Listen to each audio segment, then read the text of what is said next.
Hello all, welcome back to your own channel Bonnet Shiner. मैं अर्पित एक बार फिर से तहे दिल से आप सबका स्वागत करता हूं। सो गाइस, पहले आज हम इस गाड़ी के बारे में बात करें और आपको इसकी डिटेल्स पूरी तरह से बताएं और इसका ओनरशिप एक्सपीरियंस और आपको इसके ओनर से भी मिलवाएं। उससे पहले लेट्स चेक आउट कि हमारे प्रीवियस वीडियो का क्विज़ विनर कौन है। आप सभी लोगों ने, बहुत सारे लोगों ने बल्कि, सही जवाब दिया और उनमें से हमने एक लकी ड्रॉ के थ्रू एक विनर का नाम निकाला। सो क्या आप भी एक्साइटेड हैं मेरी तरह उस विनर का नाम जानने के लिए? तो उस विनर का नाम है जतिन बराल। और दोस्तों, अगर आप भी हमारे क्विज़ में पार्टिसिपेट करना चाहते हैं और चांस लेना चाहते हैं एक अमेज़ॉन गिफ्ट कार्ड पाने के लिए, तो इस वीडियो को लास्ट तक देखिएगा, जिसमें कि एक क्विज़ है जिसमें आपसे एक क्वेश्चन पूछा जाएगा और उसका आपको सही जवाब नीचे कमेंट बॉक्स में देना है। तो आइए इस वीडियो को कंटिन्यू करते हैं। सो गाइस, आज है हमारे पास टाटा नेक्सॉन पेट्रोल वेरिएंट और इसका वेरिएंट है XZ। इसको ख़रीदा गया था सितंबर 2020 लास्ट ईयर। सो प्रॉबली अभी अगर हम देखें तो 7 मंथ्स हुए हैं ऑलमोस्ट इसको लिए हुए। और ये पेट्रोल वेरिएंट है 120 PS एट 5500 RPM और 1200 सीसी की 3 सिलेंडर टर्बोचार्ज्ड इंजन है और इसकी परफॉर्मेंस बहुत ही अच्छी है। इस गाड़ी को मैंने भी चलाया है। हम लोग कुछ महीनों पहले इसको लेकर के हिल स्टेशन गए थे, उसकी स्टोरी मैं थोड़ी देर में भी आप लोगों से शेयर करूंगा। आप सब लोगों के सामने पहले मैं वेलकम करना चाहूँगा इस व्हीकल के ओनर को, जिनका नाम है अक्षत। वेलकम अक्षत। सो हेलो, हाय। सो अक्षत, आप हमें बताइए कि जब से आपने इस गाड़ी को लिया है आपका एक्सपीरियंस कैसा है और आपने नेक्सॉन को ही क्यों चुना? क्योंकि जो आपके बजट में बाकी जो गाड़ियां हैं, आपके पास आपके पास बहुत सारे ऑप्शंस हैं, चाहे वो हैचबैक हो, चाहे वो कॉम्पैक्ट SUV हो, बहुत सारे ऑप्शंस आते हैं इस बजट में। तो आपने नेक्सॉन को ही क्यों सेलेक्ट किया? देखिए, आपका जो पहला क्वेश्चन है कि मैंने इसको नेक्सॉन को ही क्यों चूज़ किया, वो इसलिए क्योंकि मेरे पास पहले से रिड्स डीजल थी। So it was a hatchback kind of वो मेरी SUV थी, स्मॉल यूटिलिटी व्हीकल जैसा मैं उसको हमेशा कहता था क्यों। और मुझे उसी मैच की पावर की गाड़ी चाहिए थी, लेकिन बिगर साइज़ की, बल्कि उससे थोड़ी सी ज़्यादा। सो इसलिए मैं हैचबैक पे नहीं गया, क्योंकि हैचबैक पे otherwise Baleno was my first option, premium hatchback. The second option was Altroz और you were there with me when we went to Tata showroom to see Altroz. And फिर उसके बाद जो है कहते हैं बगल में ही ये खड़ी हुई थी और जब इस पे देखा मैंने तो मैंने कहा कि जो है कहते हैं अब हमें SUV पे अपग्रेड करना चाहिए, because obviously like it was an era driving hatchbacks, first reds, then उससे पहले ऑल्टो। तो इसलिए जो है कहते हैं मैंने सोचा कि अब एक SUV पे जाएं, अब फिर उस कॉम्पैक्ट SUV पे जाएं। SUV का तो मेरा उस बजट नहीं था। सो अब जब कॉम्पैक्ट SUV का सवाल उठा तो फिर I had the option of Brezza, Ford EcoSport, XUV 300, and next one XUV 300।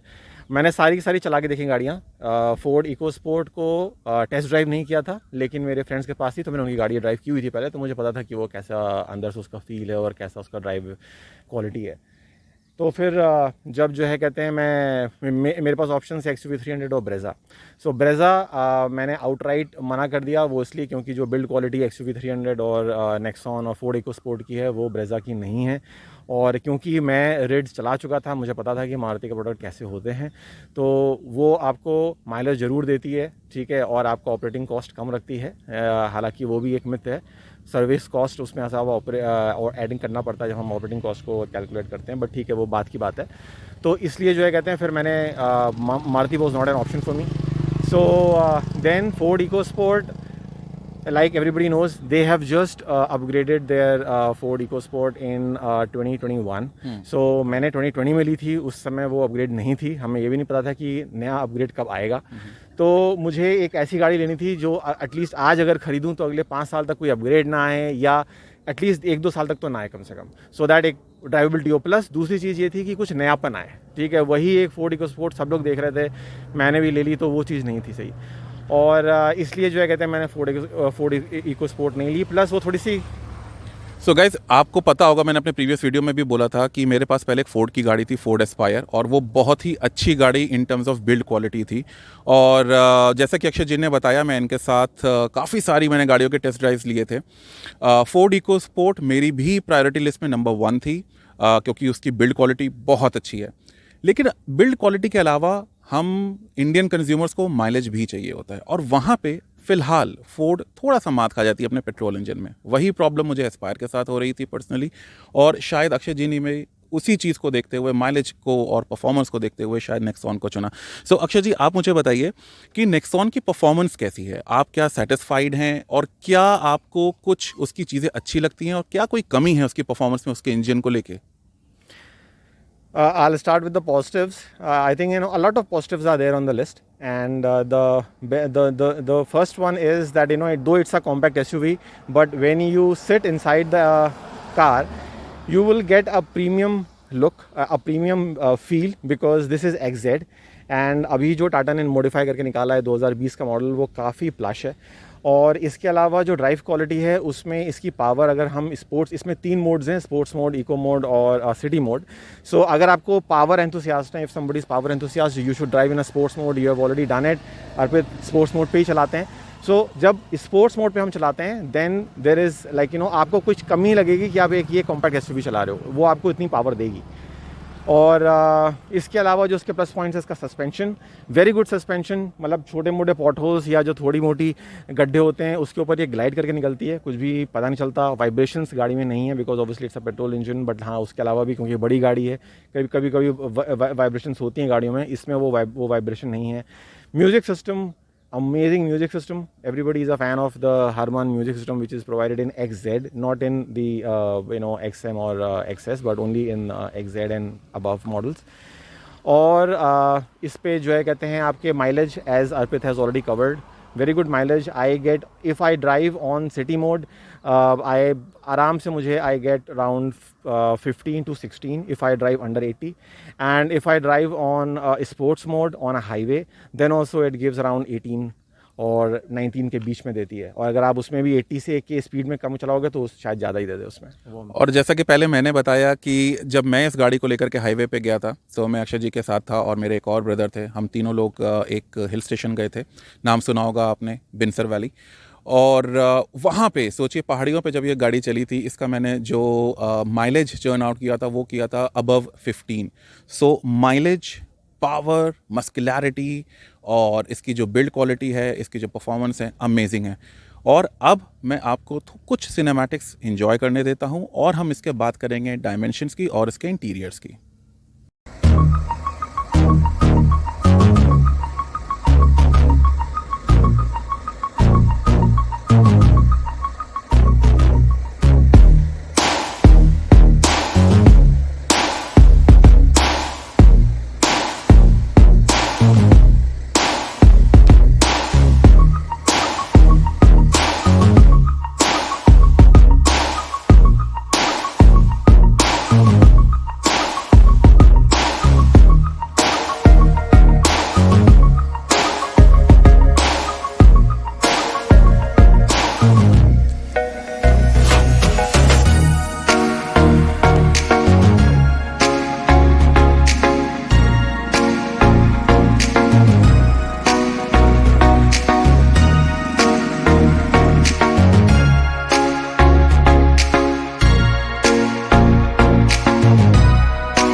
Hey guys, सो हम लोग आ चुके हैं गाड़ी के अंदर और this is how the steering looks like. So XZ variant है, जैसे मैंने पहले भी बताया आपको। और यहाँ पे आपको मिल जाते हैं स्टीयरिंग माउंटेड कंट्रोल आपके ऑडियो सिस्टम के लिए, और आपका जो भी ऑडियो इंफोटेनमेंट सिस्टम है उसको आप मैनेज कर सकते हैं इसके थ्रू। और ये रहा आपका टच स्क्रीन, ये है आपका MID। सो आप देख सकते हैं यहाँ पे 3 ड्राइव मोड्स आते हैं, जैसे अभी हम लोगों ने बात करी। और ये रही इसकी नॉब। तो अगर मैं इसको यहाँ से चेंज करता हूँ, इट गिव्स मी दी। और ये भी इस गाड़ी का एक बहुत ही अच्छा फीचर है, जिसने भी आपको कॉस्ट में ये गाड़ी मिलती है। फ़िलहाल इसकी जो एक्स शोरूम कॉस्ट है वो है लगभग 7,15,900 एक्स शोरूम दिल्ली। और सो ये अभी इको मोड पे आ गई है। और अगर मैं उसी नॉब को एक बार फिर से इसको मूव करता हूँ, सिटी ड्राइव मोड ये आ गई सिटी मोड पे, वॉइस अलर्ट के साथ आती है ये गाड़ी। और अब है ये स्पोर्ट्स मोड पे। और स्पोर्ट्स मोड पे ये एक तरह से एक, जैसे कहते हैं ना, यू अनलीश द बीस्ट, ये एक बीस्ट की तरह परफॉर्म करती है। बहुत ही अच्छी पावर है, लाजवाब पावर है। अगर आपको इस कॉस्ट में एक पावरफुल, मस्कुलर और सेफेस्ट गाड़ी चाहिए, जैसे आप सब लोगों को पता है कि एक 5 स्टार NCAP 5 स्टार रेटिंग गाड़ी है। और क्यों है ऐसा? क्योंकि इसकी जो हाई क्वालिटी स्टील बिल्ड, इसका जो पूरा बॉडी को बनाया गया है, उससे इसको मजबूती मिलती है। प्लस इसमें ट्रैक्शन कंट्रोल है। ट्रैक्शन कंट्रोल के बारे में आपसे थोड़ी देर में अभी बात करता हूँ। Let's take a look at the MID first. So आप MID में देख सकते हैं, आपको यहाँ पे दिख रहा है ट्रिप का पूरा डिस्टेंस। और ये जो आप 14.9 किलोमीटर देख रहे हैं, ये है आपका ओवरऑल एवरेज। और अगर मैं इसको यहाँ से जा कर के पुश करूँगा तो ये मुझे, सॉरी, वो मेरा ट्रिप का एवरेज था, और ये है मेरा overall average which is 14.7 kilometre पर लीटर। सो जैसे मैंने पहले भी बताया कि ये गाड़ी हिल स्टेशन पे भी चल चुकी है। और इतनी पावरफुल गाड़ी के साथ 3 सिलेंडर 1.2 पेट्रोल इंजन के साथ अगर आप इतना चर्न आउट कर सकते हैं एवरेज, मेरे हिसाब से वो वैल्यू फॉर मनी डील है। और जैसा कि आप देख सकते हैं, ये पूरा फुली डिजिटल कंसोल है, पूरा डिजिटल इंस्ट्रूमेंट पैनल है, माफ़ कीजिएगा। और यहाँ पे आप देख सकते हैं कि टैकोमीटर भी डिजिटल है। अगर मैं इसको रेफ करता हूँ, ये देखिए, ये आगे बढ़ा। और ऊपर आप देख सकते हैं जो इंजन का टेम्परेचर मीटर है, और आपका फ्यूल है, फ्यूल गेज है। सो ये आपका इंस्टेंट फ्यूल इकोनॉमी भी दिखाता है, जो आप अभी 0 से 30 के बीच में देख रहे हैं। और ऐसे ही आपको वहाँ पे डिजिटल क्लॉक भी मिल जाती है। सो ये रहा इसका हरमन का म्यूज़िक सिस्टम, जिसके बारे में बात होती है। अब मुझे पता नहीं कि इसकी जो ऑडियो है वो हमारे वीडियो पे कैसा कैप्चर होगी, but let me just play it for some time और देखते हैं कि इसकी क्या क्वालिटी आती है। So let me play this song for you. अब यहाँ पे ये मैं पहली बार ऐसा देख रहा हूँ कि थोड़ा सा लैग आ रहा है शायद। रुकिए, मैं अभी देखता हूँ इसमें।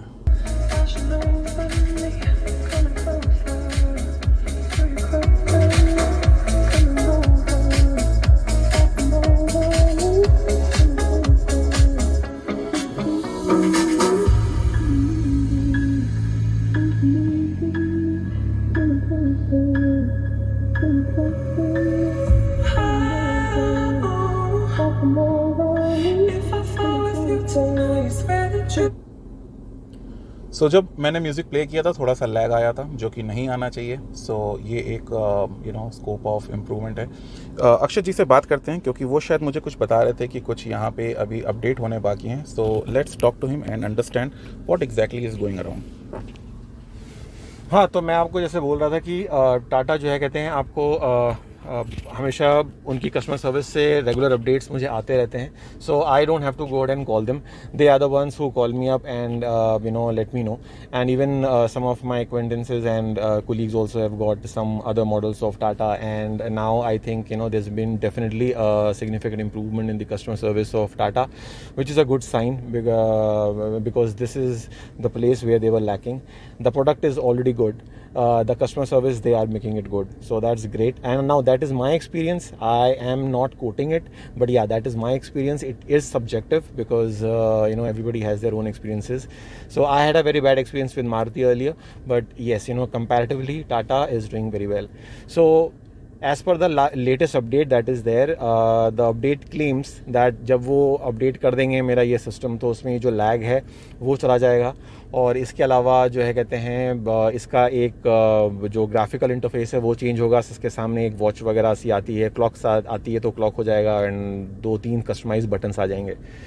द बिगेस्ट अपडेट इज़ कि जो बैटरी की इंसुलेशन वायर्स वगैरह हैं वो सारा का सारा इंसुलेट कर देंगे, वो बैटरी के जो वायर्स हैं उसको इंसुलेट कर देंगे so that there is no possibility of the car catching fire in case of any short circuit. So that is one of the safety features that is there, and that definitely makes it stands out. And there are other features also in terms of safety, which is great. So वो अभी आपको अर्पित जी बताएंगे। So we have heard from horses mouth. Akshay ji ने खुद बताया कि टाटा की service को लेकर के कोई भी इशू नहीं है। काफ़ी लोगों ने कई बार ये दिक्कत जताई है कि वो टाटा के प्रोडक्ट्स ख़रीद तो लेते हैं मगर फिर उनको सर्विस में थोड़ी सी इश्यूज़ होते हैं, लेकिन यहाँ पे अक्षय जी का एक्सपीरियंस बहुत ही अच्छा रहा है। एंड आई एम श्योर जब इतने अच्छे अच्छे back to back products launch हो रहे हैं, टेक्नोलॉजी में इतना इन्वेस्ट किया जा रहा है, एज अ ब्रांड एक ओवरहॉलिंग चल रही है, सो आई डोंट थिंक सो कि अब सर्विस में भी टाटा कहीं किसी से पीछे रहना चाहेगा, क्योंकि अभी कट थ्रोट कंपटीशन है, मार्केट काफ़ी तेज़ी पकड़ चुका है, कस्टमर्स और हमारे बायर्स भी काफ़ी अवेयर हो चुके हैं। So I am sure Tata अपनी सर्विस में इम्प्रूवमेंट ज़रूर लेके आ रहा है और लेके आता रहेगा। सो आइए चलिए बात करते हैं इस गाड़ी के बारे में एक बार फिर से। 6 स्पीड ट्रांसमिशन, मैनुअल ट्रांसमिशन है ये, और ये रहे इसका AC और AC के कंट्रोल्स। ऑटोमेटिक क्लाइमेट कंट्रोल इस वेरिएंट में नहीं आता है। अगर आप ये इस गाड़ी को लेना चाह रहे हैं या फिर इसके ऊपर के वेरिएंट को लेना चाह रहे हैं, उसके बारे में अभी हम थोड़ी देर में बात करते हैं। सो यहाँ पे पहले इसके इंटीरियर्स की बात कर लेते हैं। देखिए यहाँ पे ये ट्रिपल टोन आपको इंटीरियर्स मिलते हैं, और अगर हम इसकी प्लास्टिक क्वालिटी की बात करें, बहुत ही अच्छी क्वालिटी है इसकी। क्रोम इंसर्ट आपको डोर हैंडल्स मिल जाते हैं, पियानो ब्लैक फिनिश के साथ ग्रिप मिलती है आपको, और यहाँ पे एक बहुत ही अच्छा ये फीचर दिया हुआ है ऊपर, जो कि सनग्लास होल्डर है। आपने कई गाड़ियों में देखा होगा। यहाँ पे अभी फ़िलहाल तो वॉलेट रखा हुआ है। और अगर हम इसकी लाइट्स के बारे में बात करें, मेरी पर्सनल फेवरेट है LED वाइट कलर की लाइट्स हैं ये। देखिए मैं आपको जला के दिखाता हूँ।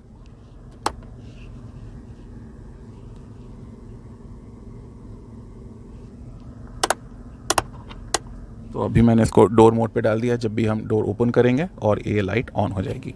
तो चलिए अब चलते हैं पीछे और देखते हैं कि इसमें कितना स्पेस है, लेग रूम कितना होता है। मेरी हाइट है 5'8" और अक्षय जी की ऑलमोस्ट 6 फीट है। तो अब हम दोनों पीछे जा कर के बैठेंगे और देखेंगे हमें कितना कितना लेग रूम मिल रहा है। हम दोनों की सीट्स हमारे हाइट के हिसाब से एडजस्टेड हैं। And let's take a look. So इस गाड़ी की ये भी एक खासियत है कि इसके जो डोर्स हैं वो 90 डिग्रीज़ में ओपन होते हैं। मैं आपको दिखा देता हूँ थोड़ा सा दूर जा कर के।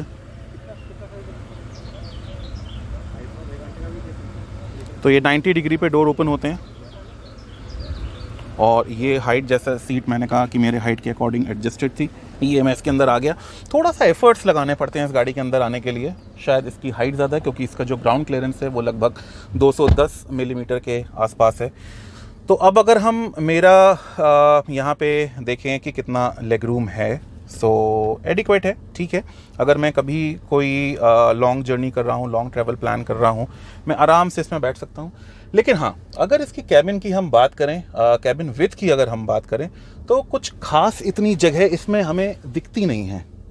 ये देखिए, और इतना पैसा देने के बाद, जो कि अराउंड 7,15,900 रुपये जो भी इसकी एक्स शोरूम डेली कॉस्ट चल रही है, मुझे पीछे एडजस्टेबल हेडसेट्स भी हेडरेस्ट भी नहीं मिलते हैं।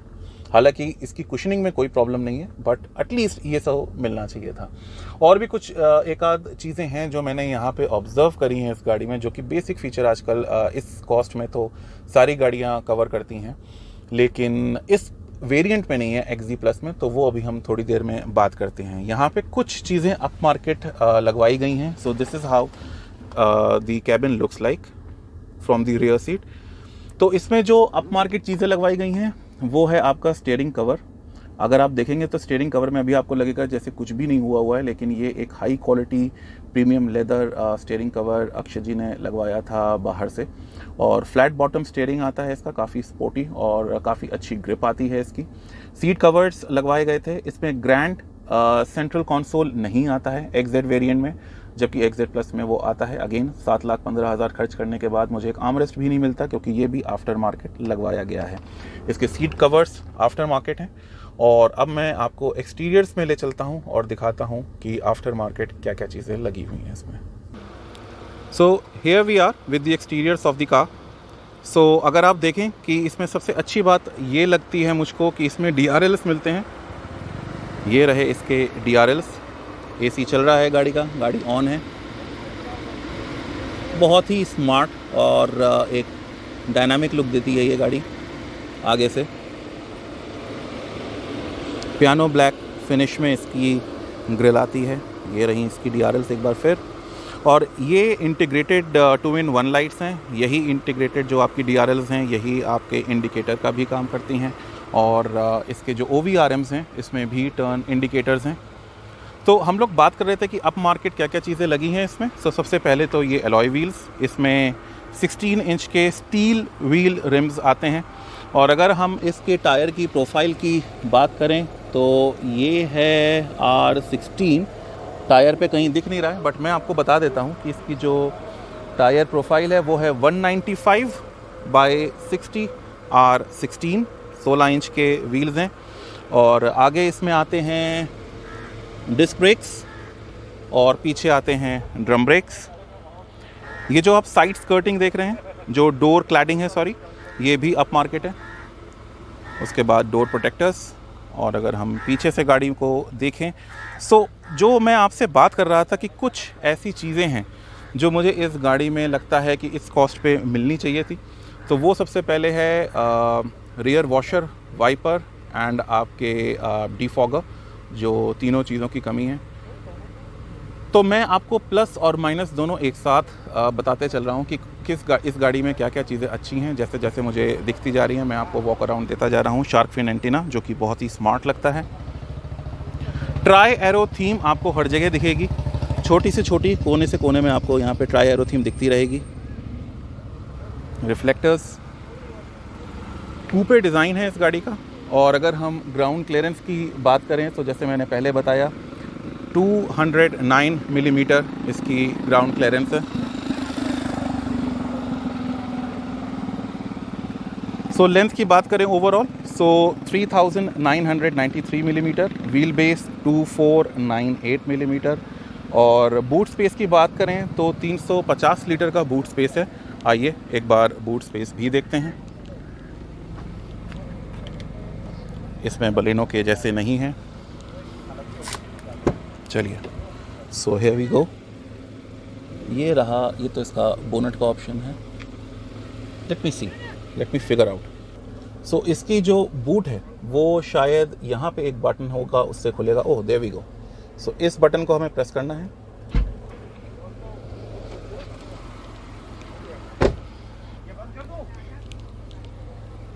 एंड हियर वी गो, हमारा बूट ओपन। 350 लीटर का बूट। यहाँ पे एक होल्डर दिया हुआ है जिसको आप आराम से पुल करके, एंड आपको फिर कोई एफर्ट्स नहीं लगाने, सिर्फ आप इसको लिड को ऐसे छोड़ दीजिए। वेल कुछ स्टडी ज़्यादा ही स्टडी क्वालिटी है। And here we go, it's close now. So क्योंकि ये गाड़ी मेरे पास हमेशा के लिए नहीं रहती है, कभी कभी चलाता हूँ मैं इस गाड़ी को। सो इसकी कुछ ऐसी चीज़ें हैं जो कि अगर मैं रोज़मर्रा की लाइफस्टाइल की बात करूँ तो मुझे ऐसा लगता है कि वो होनी चाहिए।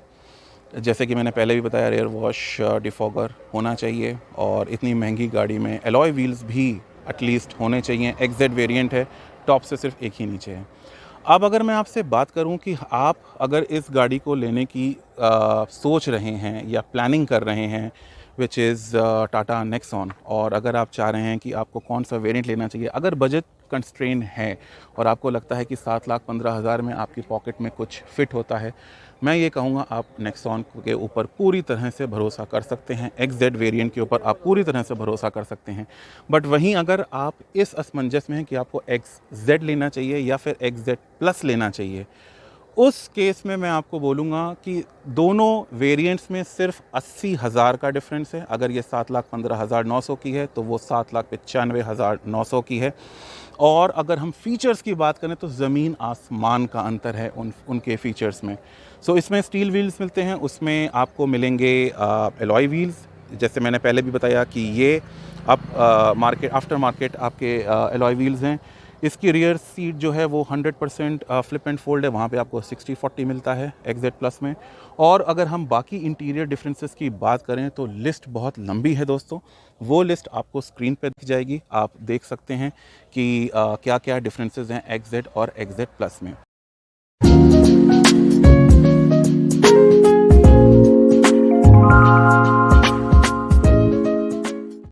अगर आप पर्सनली मुझसे पूछें तो मैं ये कहूँगा, अगर आप अपने बजट को या फिर अपने महत्वाकांक्षाओं पे अगर आप कंट्रोल कर सकते हैं तो फिर आप XZ ज़रूर लीजिए, वैल्यू फॉर मनी मॉडल है मेरे हिसाब से।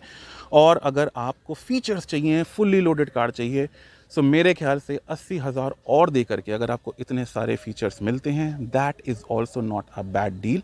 आप XZ के ऊपर बिल्कुल भरोसा कर सकते हैं और उस वेरिएंट के लिए ही जाइए, क्योंकि आपको उसमें आफ्टर मार्केट करवाने में कुछ भी ज़रूरत नहीं है, कुछ करवाने की ज़रूरत नहीं है।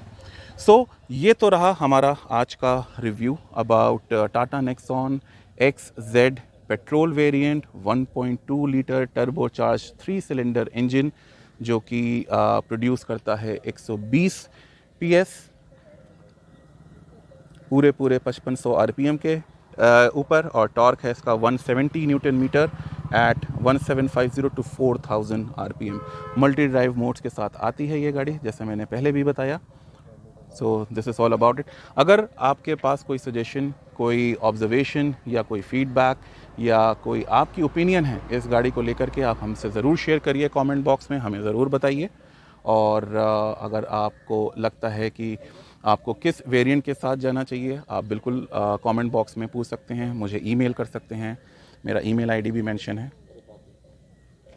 सो ये तो रहा आज का हमारा ओनरशिप एक्सपीरियंस। चलिए आगे बढ़ते हैं। सो गाइस, आ गए हैं हम अपने लास्ट सेगमेंट में अपने वीडियो के, जो कि है आज का हमारा क्विज़। ध्यान से सुनिएगा और आंसर दीजिएगा हमें कमेंट बॉक्स में। जैसे कि मैंने पहले भी बताया, हमारे जो प्रीवियस वीडियो के जो क्विज़ विनर हैं उनका नाम था जतिन बराल, और आज का हमारा जो क्विज़ का क्वेश्चन है वो है, ऐसा कौन सा ऑटो मैन्युफैक्चरर है जिसने अपनी सारी गाड़ियों के नाम विंड यानी हवा के नाम पे रखे हैं। मैं एक बार फिर से रिपीट करता हूँ अपना क्वेश्चन आज का हमारे क्विज़ का। ऐसी कौन सी कार मैन्युफैक्चरर है जिसने अपनी गाड़ियों के ज़्यादातर नाम विंड के ऊपर रखे हैं, विंड के आधार पे रखे हैं, यानी कि हवा के आधार पे रखे हैं। आप प्लीज़ अपने आंसर कमेंट बॉक्स में लिखिए सही आंसर, और एक बार फिर से लकी ड्रॉ किया जाएगा, और जो भी हमारा लकी विनर होगा उसको हम अनाउंस करेंगे, उसका नाम अनाउंस करेंगे अपने नेक्स्ट वीडियो में। और वो भी अगेन वो बंदा भी या बंदी कोई भी हो, वो जीत सकते हैं अमेज़ॉन गिफ्ट कार्ड। और Jatin, once again, congratulations to you for winning an Amazon gift card for the previous quiz. And all the best to all of you for this quiz. Stay home, stay safe. See you in next video. Thank you. Bye-bye.